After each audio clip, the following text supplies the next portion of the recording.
Welcome to the Ivation H2O Water Softener unboxing video. We're here to guide you through unboxing your new system and checking all the parts.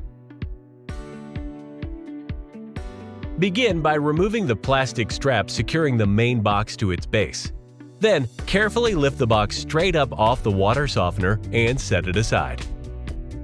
Gently remove any plastic wrapping and tape securing the components during transit. Please dispose of all packaging materials responsibly, keeping safety in mind to avoid hazards, especially around children. Carefully slide or lift the water softener away from the cardboard base, preparing it for installation.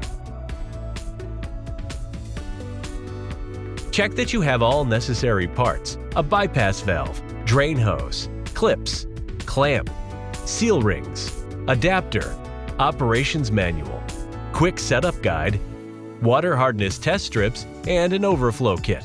If any parts are missing or damaged, contact Ivation H2O customer support by calling 1-866-849-3049 or emailing us at info@myivation.com.